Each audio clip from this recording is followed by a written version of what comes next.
Hey, I'm Sith King. And I'm Sonic Sons. We're the Rambling Reviewers. And today is our 75th episode! Yay! Yay. And because of that, we are taking suggestions from our fan. Because we actually have multiple fans now. Seriously, thanks people, to all of you.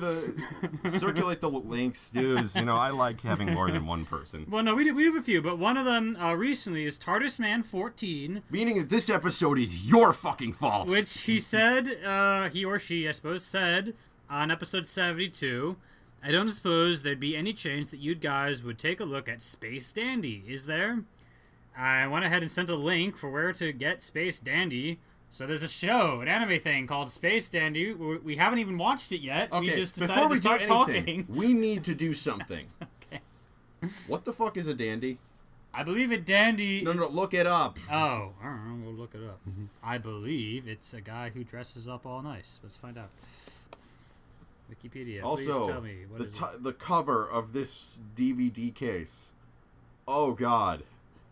So, This is a show that dignity. You know how they say a place is an area that time forgot? This is a land that dignity forgot. it's basically the 70s in space, as I understand it. Oh, just the cover. It looks like Elvis was in the space 70s. Yeah. Could be fun. Okay, John or Gene from Attack on Titan, they say he has a horse face, but just by this cover, the main character has a horsier face than most My Little Pony fan arts. That's saying something. So the official definition, a dandy, also known as a beau or gallant, is a man who places particular importance upon physical appearance, refined language, and leisurely hobbies, pursued with the appearance of nonchalance in a cult of self. A cult of self. That sounds like a villain of some kind. The Cult of Self. Yeah, it sounds like sounds like a villain from an anime. I don't know Now we need why. to make a Cult of Shelf to go along with that. That would be like the knockoff. How Just about puts things on shelves. How about a group that's dedicated to enjoying Keebler products? The Cult of Elf. So yeah, this guy in the picture here has got like a top hat and a cane, and is totally not the same style as the guy on the cover of this box art. Yeah, you know, if there was a polar opposite of that guy, it would be this guy. It looks like it's Elvis trying desperately to be Kamina. Ooh, that's an interesting description. God, it's why. I mean, you opened the box and we were like looking at the episode list, and you were just like, these are like aphasia style. Aphasia. Yeah, it's a condition where people just say random words. Live with the flow, baby. Episode 2 is titled "The Search for the Phantom Space Ramen," baby. Wow. The War of Undies and Vests, baby. Undies and vests. The War of Somebody Please Kill Me. This is a message for help. Help, for the love of God. Yep, I'm They're trapped making in a me watch. DVD factory. No, this is a help, I'm Sith King, and I'm being forced to watch a DVD cover that looks more questionable than a mystery movie. So thus far, we are like 1 second into the film, or the episode, and there's just a giant red star in space. First thing, oh God, the communists have already beat us out here. Oh God, this is the future of the Red Alert 2 universe after the Soviet victory in Yuri's Revenge. Okay, all one of you who got that joke, you can feel free to laugh. You know, now. I just learned something about the original Red Alert. There's an Easter egg thingamajig where you can fight giant ants for a full 4-mission set of ant fighting. Why is that not the full game? You have to like click on this one tiny bit of the title screen to make it, and there's like secret instructions in Morse code in the freaking manual, it turns out, that like I never knew that was there until all these years later, and I don't have Red Alert anymore. Well, also interesting note about Red Alert, which I'd much rather be talking about than this, because I just found like a whole bunch of stuff about Command & Conquer Red Alert. Specifically Red Alert 3, which is the most insane of all the Red Alert games. Is it? Time travel. The Soviets go back in time to kill Einstein to prevent nuclear bombs from being developed and allowing the Allies to lose the war. But in response, it's now a 3-way war between Japan, the Soviet Union, and America. With J.K. Simmons as the president of America. Nice. Tim Curry as the premier of Russia. And George Takei as the emperor of Japan. And they are all glorious. Oh, and let's not forget that the Japanese side has lost its goddamn mind. That's up. Half the things are giant robots. It's clear that they just decided, you know what, that cultural sensitivity thing, let's go so far beyond the line of good taste that it becomes hilarious. Yeah. Which just might be the summary for this show. Who knows? We haven't watched it yet. Yeah, oh. No, I would rather... Although, interestingly, the Red Alert series is characterized for being a little on the silly side, like Tesla Troopers and... You know, what would happen if the Cold War went hot? First one was actually a fairly serious game about, okay, this is what would happen if Soviet Union decided to invade because Nazi Germany ceased to exist. Because Albert Einstein went back in time to murder Hitler. That's totally normal. But I know what you mean. Yeah. After you got past the premise, it was pretty serious. Well, you know, it was because, you know, he's Jewish and he wanted to kind of prevent... Well, no, I know. I mean, I'm not saying being Jewish is at odds here. I'm saying time travel is the weird part. Well, okay. Interestingly enough, I have heard, like, some fanfics, like, try to show Einstein as being torn up about this decision because in trying to prevent World War II, he created an even worse war between the Soviets and the Allies. Yeah. But basically, it's a fairly serious game, the first one, about Stalin expanding over all of Europe and the Allies having to fight him and beat him up. I presume you mean Stalin's army and not just Stalin himself. No, but Stalin huge. Stalin dies in both of the games. What? He dies twice. Both just endings. Like James Bond. No. I mean, in the Allied thing, he dies because, well, the Allies win. Oh. In the Soviet victory, it turns out that the Soviets kill him off because it turns out that Soviet Russia was a cover for the Brotherhood of Nod, the main bad guys from the original Command and Conquer series. Oh, wow. That's because I never beat the game. You know? That's because the first Red Alert game was supposed to be a prequel showing how things got to where they are in the first Command and Conquer game. Wow. Of course, then they completely erased that from history and ignored it. Yuri's Revenge and all this stuff. No, not just Yuri's Revenge. In the second Command and Conquer game, they realized, oh, holy crap, this could be really awesome. So, Space Dandy, which we should actually talk about instead of Command and Conquer. Man. Though, why would you want to? Because why would you want to when you can talk about Command giant robots fighting against anti-air units that fire people out like cannons, and helicopters with shrink rays? Yeah. Which are all units in Command and Conquer 3. It's amazing. I love it to death. So what we're saying is, go back and play Command and Conquer games. Yes. In the meantime, we're about to hit pause on this so we can go actually watch the show. Do we have to, though? Yes, we do. All right, see you in a bit. God damn it. Okay, we're 10 seconds in. Because Roughly. we're watching this on an Xbox, we don't know we can't what... tell you exactly. We're looking at a yellow spaceship thing. This is Tech Jensen. This is Tech Jensen from Stephen Colbert. Yeah. Yeah, this is basically... I don't even... Wow. Yeah, this is just Tech Jensen. Also, that might be the ugliest starship I've ever seen. Might be. So the opening 10 seconds were all like still This guy- pictures, and this guy's Space Dandy is a dandy guy in space. You can tell the You trying to be like lame on purpose, sort of. I guess they are. This feels more like a parody than anything else. I'm terrified right now. Here we go. I could be reviewing XCOM right now. We are a few minutes in.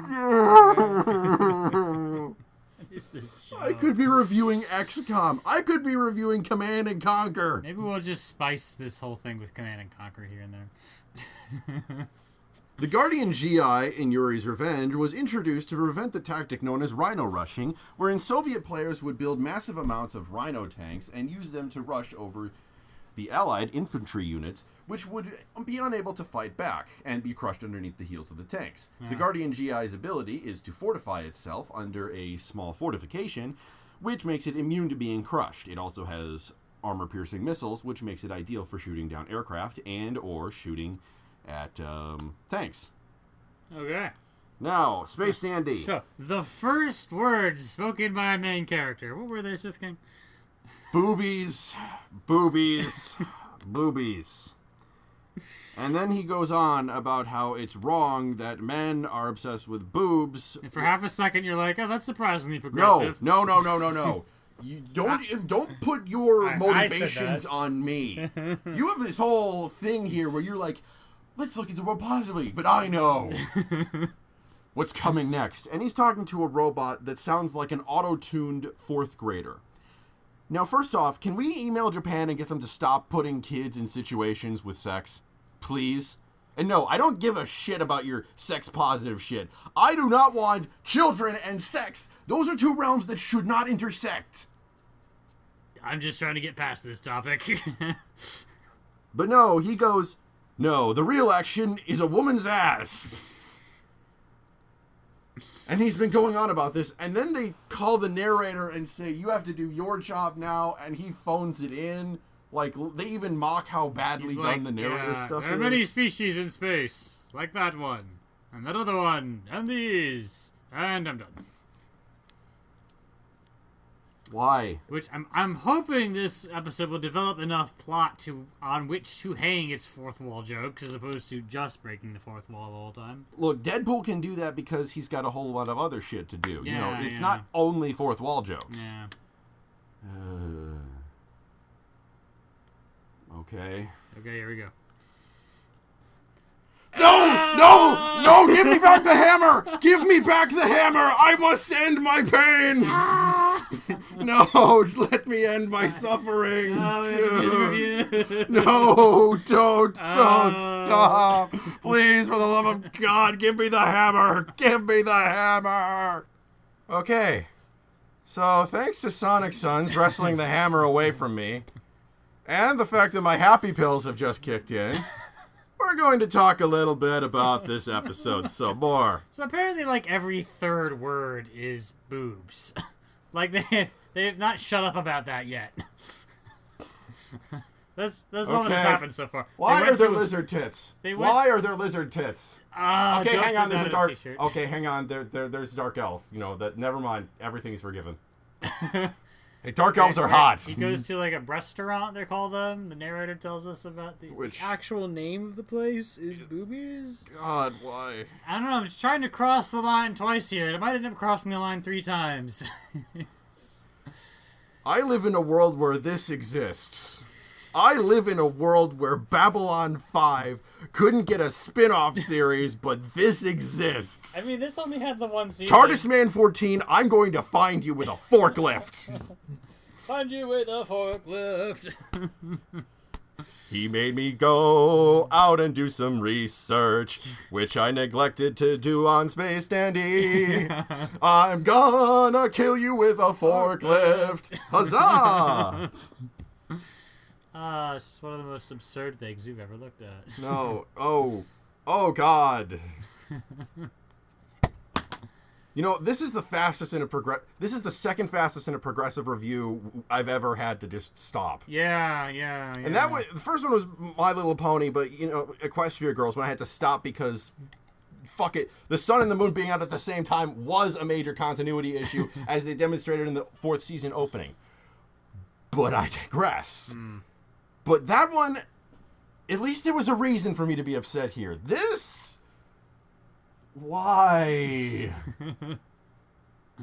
Why? This exists. Stop it. Just stop it.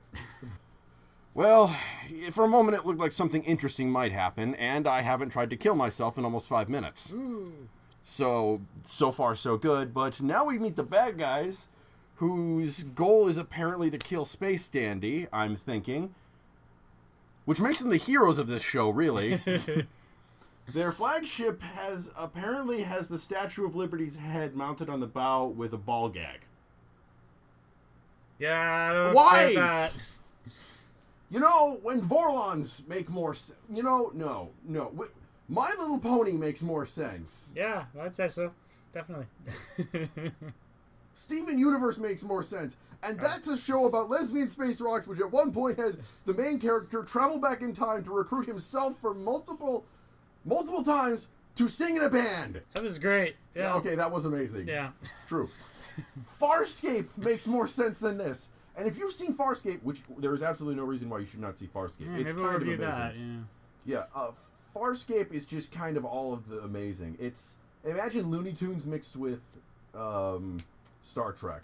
Huh. But we finally found out what's the main thing they're supposed to be doing in this show is which is not shockingly to visit every Boobies restaurant. Yeah, I'm glad they decreased the boobies per second count on the script here. It's been an interesting change. Well, there's only 3 people in the Yeah. shot at one time, so it's not exactly... but apparently it's that Space Dandy, and that is his name, Yep. and his robot buddy... Does his robot buddy have a I thought name? it was QT. QT are going around finding aliens and dragging them before alien census takers, and if they're a new species, they get a reward. Now, I don't know about you, but this seems like a great way to start interstellar wars by kidnapping alien nationals, and this seems like it would be a great time to point out the Babylon 5 movie In the Beginning, where first contact with the Minbari led to us accidentally murdering their sacred leader, and them declaring a genocidal war of vengeance upon Earth. God, do you imagine how much worse it would have been if the Mabari had bumped into Space Dandy? Actually, I can't. I really can't imagine. Yeah. I'm just bringing that up because that was better than this. Yeah. Plus, In the Beginning was just fucking amazing. Oh, boy. But, okay, so back to the creepy bad guys who are trying to murder the supposed protagonist of this show with their creepy Statue of Liberty with a ball gag ship. All right. Why? The good news is I got my wish. Yeah, this never happens, right? We just finished the first episode. Okay, so the whole time I was going, please let him die. Please let him die. And he just died. He exploded. He nuked an entire planet and himself and his buddies.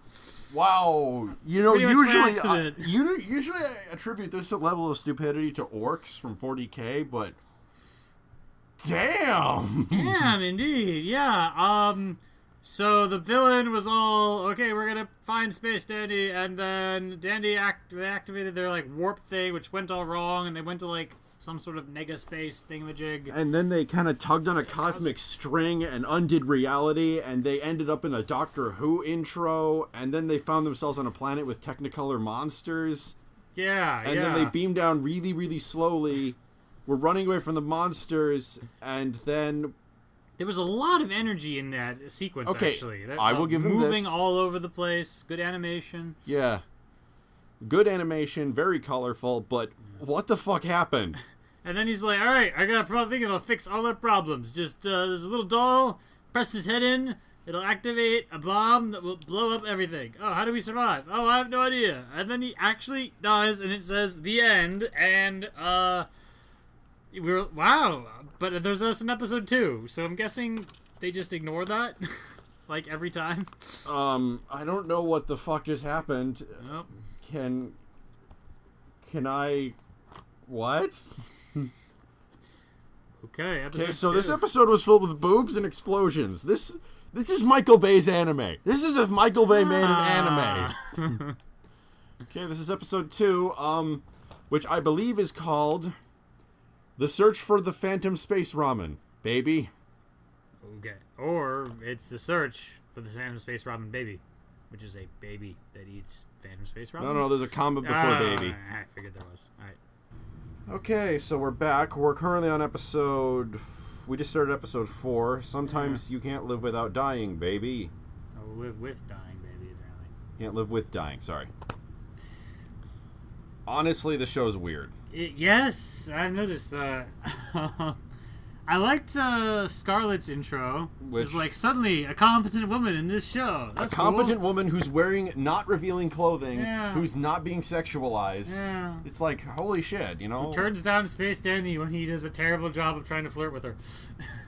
Okay, granted, the only other women we've seen respond positively to Space Dandy's affections was a monster who was trying to eat him, and that was just so she could get closer to him. Right. And All the waitresses. stripper waitresses at a Space Hooters. Yep. So yeah. Honestly, this show doesn't really have much going for it. It's got fan service and people doing stupid things for comedic reasons. Yeah, it's got material in there. You can Yes, you can no, definitely no. You see the variety of all the alien creatures about. You see how sometimes they have those really energetic sequences where they spend a lot of time in the animation. I think it's put together by Shinichiro Watanabe, who, I mean, it's at least the same studio that made Cowboy Bebop. And I don't know, I feel like that he went through this series essentially to throw a whole bunch of random ideas at the wall, right? And they don't entirely cohere, but that's part of the creative process sometimes, is to do something ridiculous while you just sort of keep yourself in practice at creating new things. So that's neat. It all depends. Yeah, your enjoyment of it depends on how much you like ridiculousness for its own sake. I'm not that big of a fan of it, honestly. I believe ridiculousness should serve an ultimate purpose. Maybe like a little for seasoning, but Yeah, well, it's like a salt lick versus putting some salt on a steak, you know? when you're outside the normal modes of storytelling, you have to have something to hold on to. And I keep feeling like we could do more to make these characters pop in the way they. I need to. Keep going. Keep going. Right. In the way they interact, I feel like the dialogue could be snappier. You know, there's that one villain guy in the Statue of Liberty spaceship thing, and like every time he talks, it's just, oh, my master, we are going to find Space Dandy, and oh, little dude, yes, we are going to find Space Dandy, and okay, fleet, let us go now find Space Dandy, and it gets repetitive, to be honest.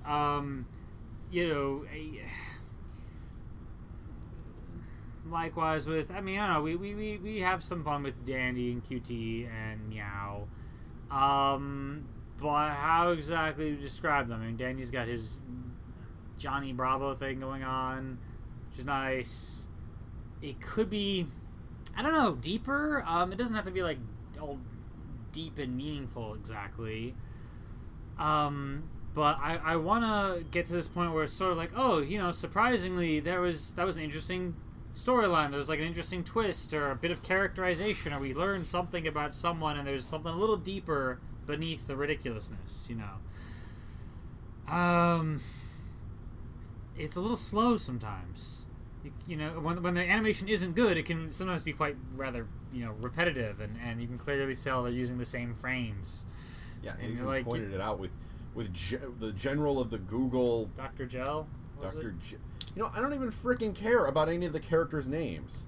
I don't care about why does Space Dandy want money so he can be a lazy bum in space and go to Hooters.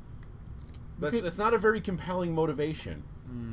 And if you're like me and just overthink everything, he's basically going out and kidnapping random aliens, shoving them in crates, and then bringing them up to some person to say, "Hey, here's an alien." It's not really. Not particularly compelling, and potentially not very... Hey, look, I'm a Star Trek fan. I grew up with... I'm a Star Trek fan. I'm used to at least something like the Prime Directive being able to protect aliens. At least basic decency being applied to aliens. Alright, so you could come up with a more... You could do a better job of coming up with a reason why he needs to do what he's doing, perhaps. Yeah, I mean... Also, they mentioned that the Google Empire is fighting against, like... some other group. But Google's clearly Google, the internet company, because they have Street View, which I found funny. Okay, what's so important about Google? What's so important about? Why are we following Dandy? Yeah. We have to have a reason to care. It's like 4 episodes. Well, we finished 3 episodes in. Wile E. Coyote, we have a reason to care. He's hungry. Yeah. In order to eat, he has to catch the Roadrunner. Yeah. So we want him to succeed, and our pity's with him.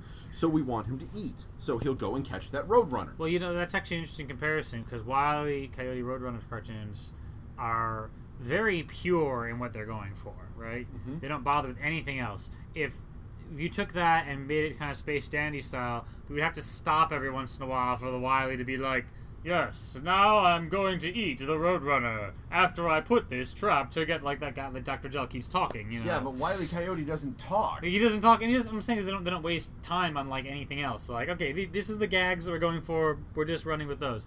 The whole bit of Danny being super playboy, I guess is the word, is, I'm sure to somebody super funny, and they're also like, a little sexist, kind of Yeah. It's not entirely funny. It's a little, funny for being silly, but it was much more interesting when Scarlet shows up and you're like, look, variety. Look, it's this awesome woman who's not being creepy, over-the-top weirdness.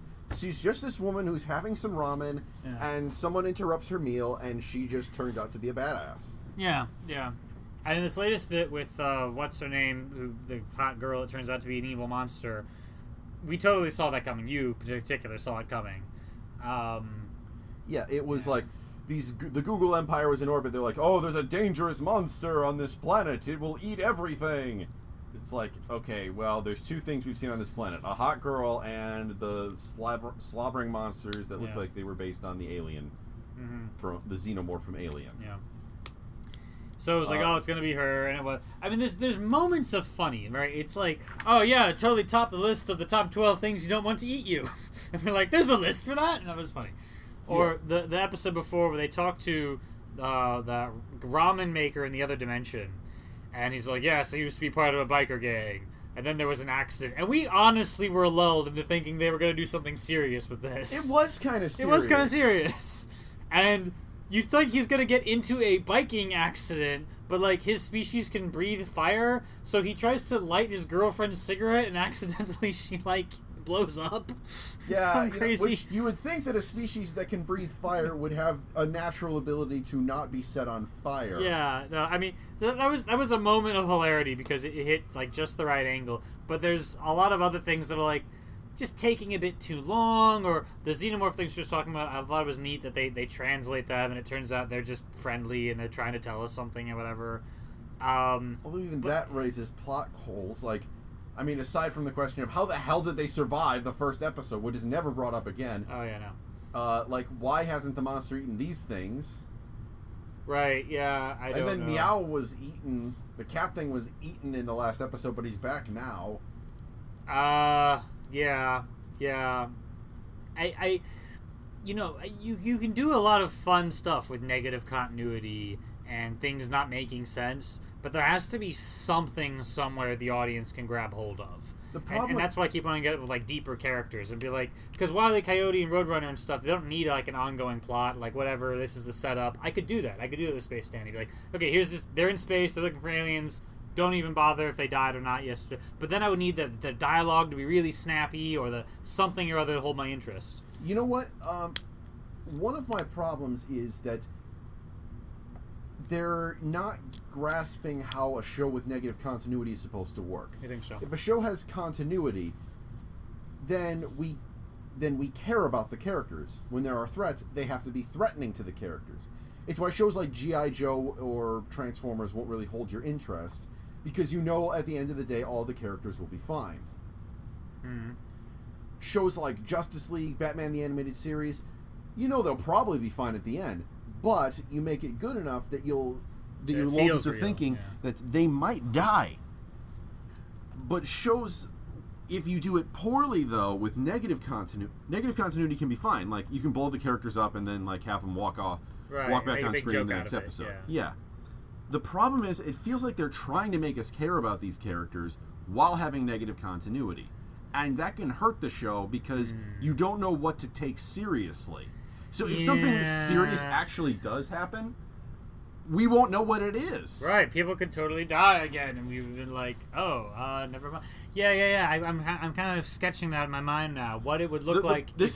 One of my least favorite shows that I've ever seen is The Grim Adventures of Billy and Mandy, which had this exact two main problems. First was that Mandy was an overpowered Mary Sue that absolutely nothing could touch, and she was basically invincible. No one would be able to hurt her, and anyone who did would quickly get stomped into the ground.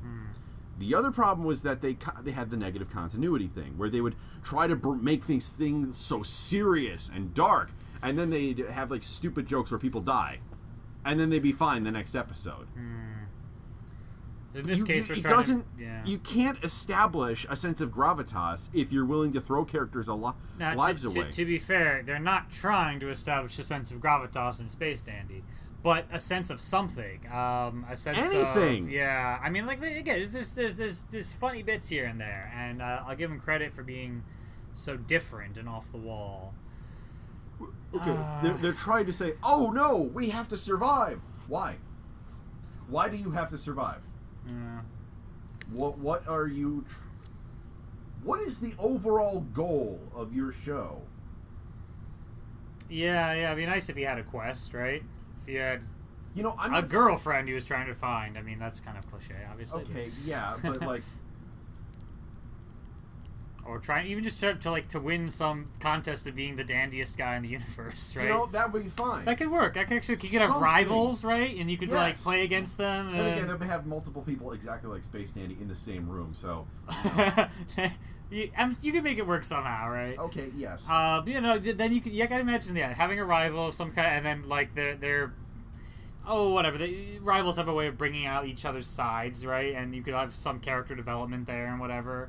You could have Dandy, if he's just like the spirit of like zaniness or whatever, have him somehow saving people from boredom, right? Like the bad guys are kind of Borg like, or like the bad guys are Google is our bad guy, right? So make the bad guy here a corporation.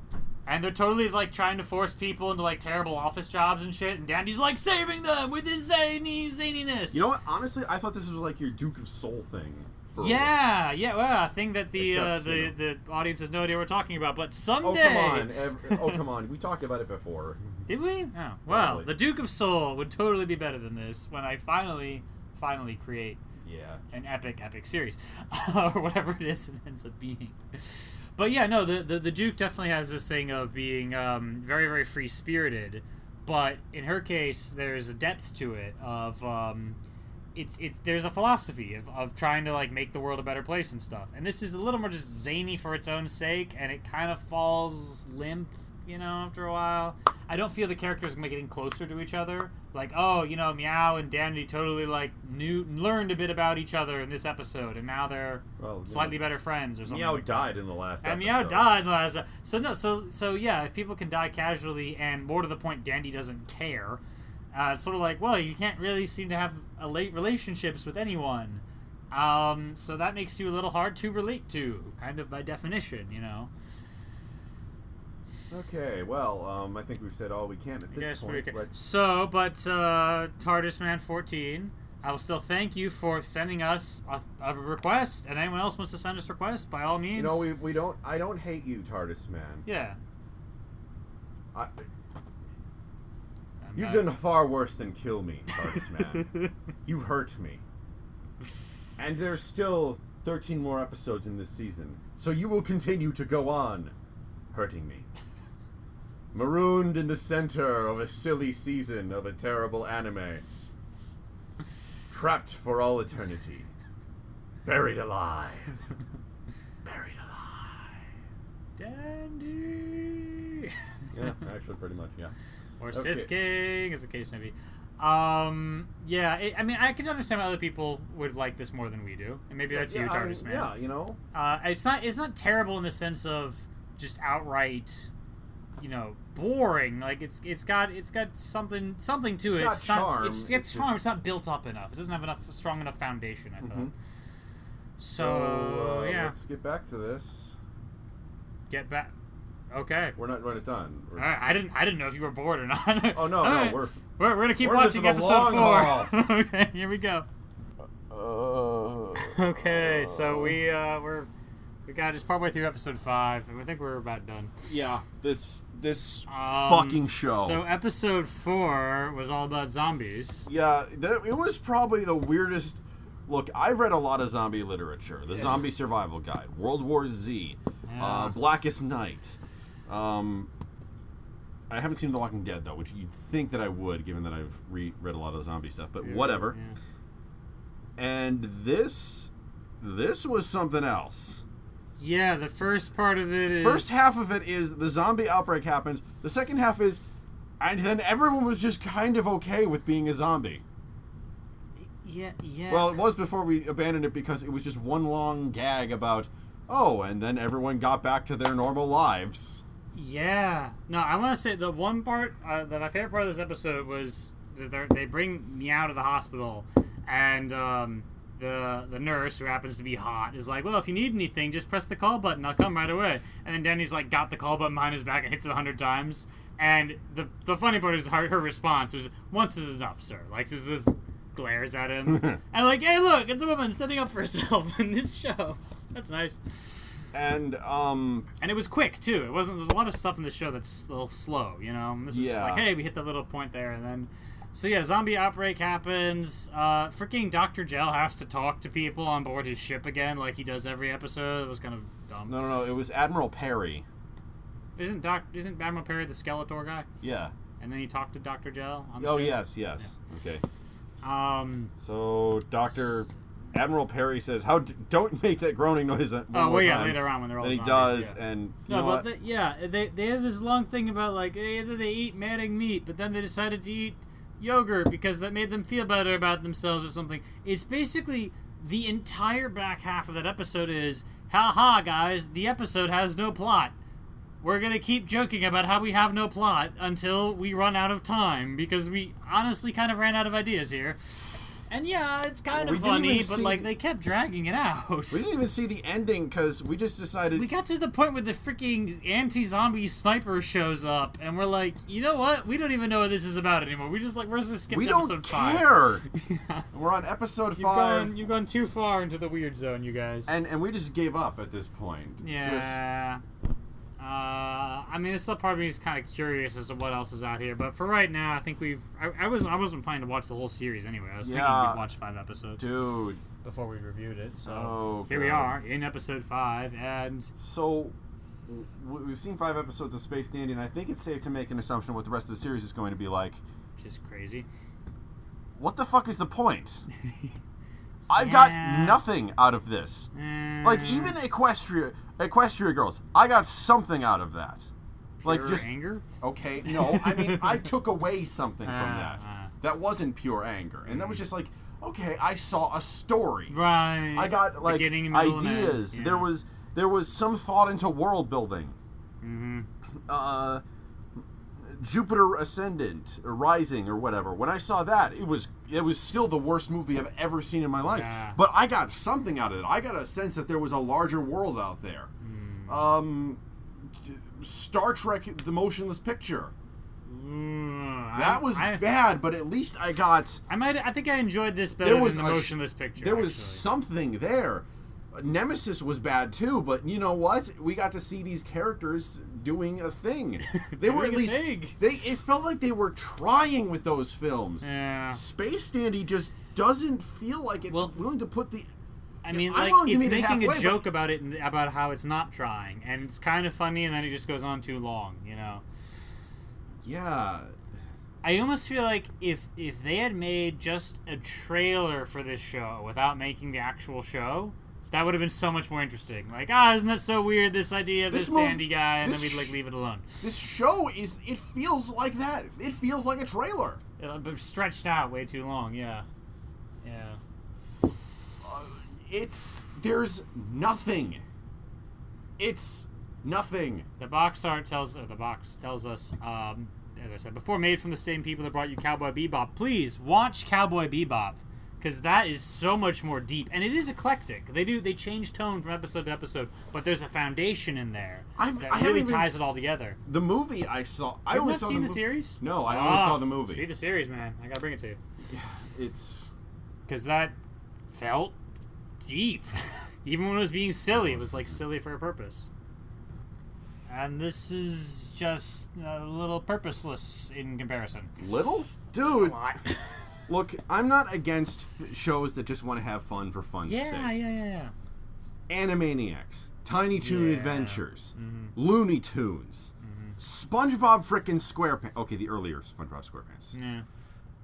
Those were all fairly pointless. You know, stuff happened, but it didn't matter in the long run. This doesn't click the same way. Doesn't click. It's not funny enough to justify its runtime, at least. Yeah. It's not funny enough to justify its runtime or the mistakes that it makes. It's like, okay, he wants to go to boobies. Yeah, just saying the Good. word boobies in and of itself is not a joke. You can't just keep being like, hey, boobies, boobies, hey. I'm supposed to be like, I kind of get it now. Like, you need to. The joke is that you. Give me something. Get something new here, guys. Give me a twist. Give me. Which is why it was funny when that woman just, first off Scarlet, and then that nurse just turned him down. And you're like, see, somebody did something new with the thing. And, yeah. If you want to do a loser character, fine. Do a loser character. Not. I don't even. That is I don't even. Yeah. Space Dandy. What is this? I don't even. Yeah, That should be the tagline of the show. pretty much. What the fuck? What the fuck? I would say I still enjoy it more than the motionless picture. Because there's a certain sort of just brain slowness that happens to me when I'm staring at literally nothing happening on screen for that long. I was getting brain slowness from watching this. Yeah, this is more creativity to it, in my opinion. But Yeah, yeah, but it wasn't as as good as it could have been from just the concept, silliness and Look, space. a and character something, who is a mercenary and has to hunt down aliens. You can work with that, sure. Hell, yeah. that's Star Trek in a nutshell. Yeah, it's 70s Star Trek thingy, like disco Star Trek or something. Yeah. You know what? They should have gone further with that theming. It's like he keeps talking about boobies. Okay, great. Is there anything else to your 70s disco theme stuff? Like superpowers that have to do with dancing, right? Or songs that he sings, or just like there's so many other there's so many facets of the disco ball that we could have brought in to, like, it would be silly but then coherent and varied at the same time, right? You know what would be great? Love interest that's actually stable. Like he's a pervert and stuff, but Yeah. but like there's one girl he keeps trying to go after. Like he slowly becomes more of a fully fledged person, right? as because opposed of to her. just this guy. It's like if Zaphod Beeblebrox had a whole series about him, Yeah, that wouldn't work quite so well. which is why Space Dandy doesn't work quite so well. Yeah, you gotta have your balance in there, you gotta have, it's hard to say exactly. And what's QT's personality? Just kind of doing computery I think stuff he's the straight man and in kind this. of whining about it. Yeah, He's kind of the straight man. He's in kind of the this show. straight man. But then you could give him a little more, I don't know, opportunities to prove his competence or something. The show just makes no sense from a science fiction point of view, from a storyteller's point of view. Yeah. I mean, look, I'm saying this. I get it when shows don't make sense. I'm a fan of fiction and fantasy. Ruby, no sense whatsoever. Awesome. Yeah, but Ruby's got better characters, is what I was saying before. Like, Yeah. You could connect with them, yeah. Look, we're just repeating ourselves at this point. This show is confusing. It makes no sense. It doesn't follow storylines of any kind. Ugh. Yeah, it's more like the rough drafts of scripts are being shown to us as the full production, Yes. Someone was brainstorming. It's and not they- even the rough drafts of script. This is the concept art that Yeah. someone decided to animate. Yeah, it's not polished like it needs to be. No, it's Particularly if you're going to be so weird. You got to have the polish to make it work. Firefly was weird. Firefly was not this style of weird. Well, yes, I'm just It was- saying it was- weird, yeah. but it was polished weirdness. Yeah. It definitely made it work. She has a name. So does this. I want you to have this gun in exchange for your wife. No, it has a name. She has a name. So does this. I call it Vera. Well, Jane, my days of not taking you seriously have just about reached a middle. See, that was a great joke. Right, and it took all the 5 seconds to go back and it forth. wasn't- Yeah. Space Dandy tends to go, yes, I'm going to do this thing. Then he does it, and it's like, yes, I did the thing. And now boobies, if he wasn't already boobies, because yeah, that's not as funny as it needs to be. It's, oh, you have a Hooters parody. Again, Is that like a thing against Americans? Like, what is the joke? The joke is that you have girls with tits? Is that a joke? Like, I mean, if they made a broader thing of it, like the waitresses are all like secretly part of a secret service organization that helps them out with this stuff, like then it becomes important to the plot, right? And You know what? etc. I don't think I'd mind the emphasis on boobs if he had sex with with someone. But I don't know if that would help. I don't know if it'd help, Yeah. but like at least it would show him putting the effort into. Into- Otherwise, it's just him going, "Boobs are awesome." It sounds like a 13-year-old. Yeah, You kinda get the I sense hate to be that if, like- prejudiced against 13-year-olds, but I know what you mean. Like yeah. you get the sense that if like a naked woman actually showed up in front of him, he'd be like, "I don't know what to do here." So it feels immature, is what you're saying. It feels very immature, just from beginning to end. Yeah. And look, if you want to be immature with your storytelling, that's fine. Sometimes great things can come out of immaturity. Axe Cop was awesome. Axe Cop really revels in its silliness. Like, there's no moment of slowness in Axe Cop. It is silly, and there's so much of it that you can forgive the lack of absolutely anything else. It's pure absurdism. But when this... Dr. McNinja is the same Dr. way. McNinja's- There actually was a crossover between Dr. McNinja and Axe Cop. Yeah. And Axe Cop was written by a 30-year-old man and his 10-year-old brother. That wasn't it 5-year-old to start with. Okay, I think he was 5 years old when they started that show. No. It was like it was older than 5. Maybe 6. Like, this is back when I It was in was college. 7 or something. Yeah. But okay, now they're older. But still, Axe Cop knows what it's going for and hits it full throttle. This kind of backs off the gas to go, and then unfunny long bit with the zombies, and clearly not that great, but we have no other ideas. And then Dr. Jealous having the same conversation he always has. And then we're just gonna say the word boobies 3 times because we kind of. Axe Cop never runs out of ideas, man. They don't make any sense, but damn, they're out there and they're just coming at you. and even when Dr. McNinja is a much slower thing than Axe Cop ever could be, then again, Speedy Gonzalez on Speed, while having access to the Speed Force, could not be as fast as Axe Cop could ever hope to be. Yeah. So that's something for you. Even when it's slow, it throws in enough silly and awesome at the same time to make it feel like, oh, this is still progressing. You could really root for Dr. McNinja and feel like, like- he was getting something done. Okay, I'm going out for a little while. I need to think. Okay, what are you going to do while you're thinking? Well, I'm going out to the haunted forest to hunt for Paul Bunyan-style lumberjacks. And the ghost, because the whole forest is completely haunted. Yep. Yeah, I knew that when I bought the place, but you know what? It was a good deal, so I still bought it. See? Another joke. He keeps following up. And then, like, he goes into the forest and he's meditating, and then a little girl comes up to him and says, I hurt my wrist. And he throws a shuriken into her head, and she shoots lasers out of her eyes because, you fool, you have seen through my trap. Actually, I'm not sure if that actually happened. But, but let's be fair, that thing could happen. At one point, he surfed on a Dracula robot from the moon to Earth. Yeah. That's not slow. Yeah, no. Those comics knew what they wanted to be. And I know comics and anime are a different medium. Close enough for us to compare because it's the themes, the attempted themes are similar here. Yeah. And those other two guys, they did a better job with them, as far as I've read. I've not read the whole thing, but I read it. Yeah, quite a bit of Axe Cop. it's just why Well, you can't have a winner every time, That's I was thinking we had way too many good shows and stuff in a row. No, I meant the people who created this. They created Cowboy Bebop, and then at some point they created this, and it just This wasn't is as their good. Earthsea. This is their, and we're not making fun of the books there. That's Ghibli. Their one bad movie they ever made was Tales from Earthsea. It's bad. I love Ghibli. I watched this in Japan because it was only available at that time in Japan, and I was like, yep, sorry, this is not adding up, you guys. That's okay. He totally came back to make Up on Poppy Hill, and that was better. Which one was up on Poppy Hill? That was the realistic fiction one with they were trying to save that old building and their school, and Oh yeah, and World it War had, II like, had happened. like Like, the- it was the- happened in the 60s, so the talk boy- about World War II. the boy and the girl. Don't were- spoil it. It's a Ghibli movie.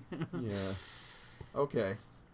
All right, so farewell, Space Dandy. I Farewell, guess. Space Dandy. Bye. Burn in farewell. hell, fucker. Farewell. And 75 episodes. Who knows what we'll end up doing for number 100? 75 Oh, Oh, of rambling reviewers.